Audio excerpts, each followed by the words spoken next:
Now that dust has settled on what might be one of the greatest years in gaming ever, I want to look back on what kicked it all off. It wasn't a big AAA with a Dragon's Horde worth of a budget behind it, it was the not so indie like Hi-Fi Rush. This was everyone's frontrunner for Game of the Year back when, well, no other contender had even entered the ring yet. Now, I'm not saying it's the best game of 2023. Well, I wish you good luck.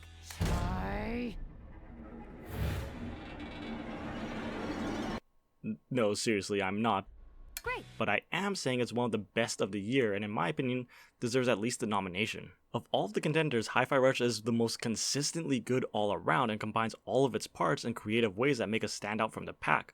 Baldur's Gate is my personal game of the year, but the increasing instability as you go into Act 3 at launch just can't be ignored, and even Tears of the Kingdom had a healthy dose of jank with its building here and there. It's an action game where you run from arena to arena bashing dudes with an electric guitar made of random junk with some pretty good platforming and some puzzles to space things out, and all the combat and even some of the platforming is done all to the beat of music. You can still attack whenever you want, but it won't be as effective. You want to stay on beat. Light attacks on every beat, heavy attacks every other, and some combos require you to skip a beat to pull them off.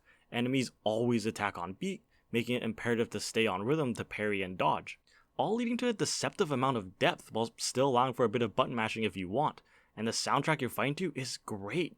I think a good measure of a soundtrack's quality is if it introduces you to new bands, and I've definitely added more than a few new songs to my Spotify playlist after this game. And the gameplay is really well paced, with none of its segments ever overstaying their welcome, and always appearing right when you need a break from one of its other segments, and the platforming, while simple compared to other platformers, feels just right for this type of game. And as the game goes on and your cast of misfits grows, you can call them in to help you during platforming segments. Peppermint can destroy shields with her gun, allowing you to grapple up to ledges, and if you come to a dead end, Macron can fix that with his delicate touch. As you play the game, you'll see parts of the level that require certain characters that you haven't unlocked yet to access, encouraging you to go back once you've unlocked them in an almost Metroidvania-esque pull. And of course, there's some great bosses to round it all out. These are the big set pieces of the game and are all varied and memorable, from the Battle of the Bands fight with Mimosa to giant robots to a fight that was nothing but parrying. I'll remember all of them, and more importantly, they were all fun enough that I want to go back and replay them and try to do better. And outside of all that, there's plenty of stuff to collect. Gears are the main collectible of the game and serve as a currency to unlock new abilities and combos. They're everywhere. You get them for killing enemies, and they dot the whole map, where they serve as a good way to direct players through the level or even draw the player's eye to corners of the map you wouldn't normally think to look, which often have more valuable collectibles like health upgrades, so exploring the mostly linear levels always felt really rewarding. The only collectible that consistently disappointed me was the graffiti. The graffiti is just, well, graffiti. It gets relegated to a photo hung up in the corner of your base. It serves no purpose, it does nothing. I thought you'd be able to use them to decorate your base or something, but no, it's just a photograph. It's the game's clever mix of Devil May Cry style combat with rhythm games that feels incredible to engage with, but its brilliance really shines through when you realize just how that rhythm element influences every single part of the game. It's for one, part of a narrative, with our hero getting his legally distinct iPod stuck into his chest, allowing him to see the rhythm of the world, while also serving as the call to action, but also in the way the whole world bobs to the beat of music, meaning if you lose beat in the heat of combat, you can just look at almost any part of the environment to help you get back on a beat. But it also tells us a bit about the main character. Chai is an aspiring rock star. Everything he does, the way he dresses, the way he talks, comes from that dream of becoming a musician. That's his worldview, music. So when we take control of him for the first time, the game makes that literal, with the world moving and headbanging to rock and roll. Rock is literally his worldview, and since rock music and punk often have themes of fighting against establishments, it's a perfect fit on every level for our character's eventual war against the mega corporation that wronged him, even if he is a little reluctant at first. Its gameplay, narrative, world building, and level design all perfectly woven together into one inseparable package. Normally story and gameplay feel very separate from each other in a lot of games, but in Hi-Fi Rush you can actually learn a bit about the character, about the game's themes, just from playing a few minutes of it. How many other games can you think of that do that, especially in the AAA space? But I would also argue it's just plain well written. I think we have this idea that for a story to be deep or nuanced, or for it to deal with mature topics, it must be dark and gritty, and characters must have the emotional range of a Batman. I'm vengeance. But I don't believe that's true. A lot of people will write off Hi-Fi Rush as nothing more than a fun, silly adventure with a cast of lovable misfits, and you can interpret it that way if you want. But this is a story about a young aspiring artist named Chai who gets seriously injured on his first day of work due to a fuck up from his CEO, and instead of giving him medical attention or, taking any degree of responsibility, they try to kill him before word gets out. It has a cast of misfits, many of who worked for the company and despite being extremely talented have been pushed aside by that same company, so they rebel against it. If you stop to read the messages or listen to some of the NPCs, you realize this is a world where even the robots are overworked. Vandalay, the company you're fighting, literally copyrights the arrow, and that's why arrows are everywhere. The main villain's goal is to brainwash everyone with their tech and turn them into mindless consumers. They're literally Mom from Futurama. Introducing the all-new iPhone 2.0. Dumb bastards. Yeah, it's all exaggerated to a cartoonish level and wants to get a laugh out of you, but so that doesn't mean it's void of any underlying message. It can be funny and say something at the same time. Hi-Fi Rush is a story about rebelling against an evil monopolistic corporation, but it also showcases how some of those workers at that same company are still good people like Macaron, and shows how good people like that can get pushed out of the company in the name of profits. It has some nuance there. This game is a better cyberpunk game than the cyberpunk game because it doesn't forget that the punk is arguably the most important part of cyberpunk. It's actually willing to challenge the system and say something. Like, there's more to it than just laughs and a cartoony aesthetic. It's genuinely well written. For example, there's this joke in the game that starts with you finding a notepad about a robot who's going to get shut down by the company, so in the last act of defiance, he rigs all of the coffee machines to only serve decaf. Funny enough on its own, but later on we hear one of the bosses over the intercom asking for a coffee, only to get angry when they hear there's only decaf. Corsica here. Well, we do have more pressing matters. Might there be anyone here who knows how to fix the coffee machine? It's only giving out decaf, and with this amount of documentation I need to get through...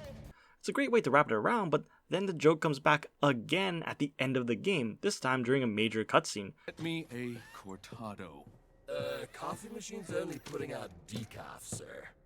What? This time the main villain being pissed about the lack of caffeine, and then it comes back again one more time in the epilogue, now seeing a former villain happily drinking their decaf and seeming much less stressed out. The joke not only escalates wonderfully, but escalates from an optional note you find, to background dialogue, to a main joke in a major cutscene, to a visual representation of a character's development. Come on, that's brilliant. This game is way better written than people give it credit for.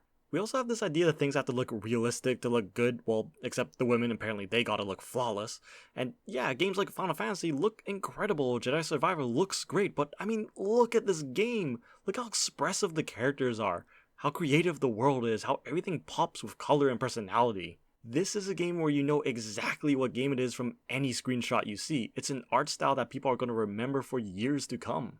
We have a tendency to compartmentalize games, like how good is the story, how good is the gameplay, etc, and never look at how these parts work together. It's why, and I'll probably get some hate for this, cinematic games get praised for their story despite that story being told almost entirely through cutscenes and feel more like a movie than a game, with the gameplay feeling completely detached from the story they're telling and never using what makes games unique, their interactivity. But Hi-Fi Rush intrinsically ties all of its individual parts together. Its story adds to and improves on the gameplay and vice versa. And that gameplay is great too. I do think it deserves a spot up there with Bayonetta and Devil May Cry. It has a ton of combos to mix and match to your playstyle, and it has a pretty high skill ceiling to aim for if that's your bag. Each fight is ranked with a letter grade like other action games, with your grade being determined by your variety of combos, how much damage you took, and of course, how well you stuck to the beat. And it's hard to get an S rank at all, let alone all three categories every fight. You gotta practice if you want to chase high scores, and it is oh so satisfying when you do finally nail it. But the game does a great job of building you up to that, slowly introducing all of its mechanics, building off of them until before you know it, you're dodging, parrying, and pulling off combos with the best of them. And my teacher said I was lying when I said I was a straight A student. Enemies too, this game is constantly introducing new enemies with their own attack patterns to learn and quirks to counter to you at a steady pace. I think there's a couple dozen or so that slowly sent after you throughout the entirety of the game. There's enemies that put up shields that require you to call in Peppermint to blast, some have armor that require the gentle touch of Macaron, or flying enemies or ranged enemies, enemies you have to parry. It's a lot, but it never felt overwhelming because the game eases you into all of it. And this huge variety of enemies allows the devs to mix and match them in encounters, keeping you on your toes. A lot of these enemies require you to call in one of the side characters to help, which brings some variety to the combat, but also keeps those characters feeling important outside of cutscenes, and like they're all actively helping you on your journey. And I just love all of these characters. They're all a ton of fun to be around and play off of each other very well. Macaron is very pessimistic and lacks confidence, which contrasts well with Cinnamon's more blunt comments, and seeing the back and forth between the more free-spirited Chai and the more detail-oriented Peppermint always got a good laugh out of me. But seeing Chai in particular grow from kind of a selfish jerk to a genuinely inspiring leader was very satisfying, and how that affects those around him was really well done. This is a cast of characters I just wish I could spend more time with. They're just that fun to be around. And the game uses its cyberpunk dystopia, cartoony aesthetic, and largely robotic enemies to get away with some pretty dark humor when you think about it. This is a world where it's clear robots are self-aware, but it's also one where even the robot workers delude themselves into thinking they're valuable to the company, despite often making their inevitable replacements and working themselves to death. There's a joke in track 2 where we find the notes of one robot whose job is to place arrows around the base to direct people, and they're really into it, even viewing their work as art at one point and saying they can't imagine being replaced, only to then realize they've been directing people to a zipline no one can use aside from the main player, causing an existential crisis leading to a busted ankle and death. Boy, that escalated quickly. Guess they got that American healthcare, laughs and Canadian. Hi-Fi Rush isn't Game of the Year, and that's okay. Not every game needs to be Game of the Year to be great, but it is an incredible game that kicked off one of the greatest years in gaming and more than deserves a spot on the podium.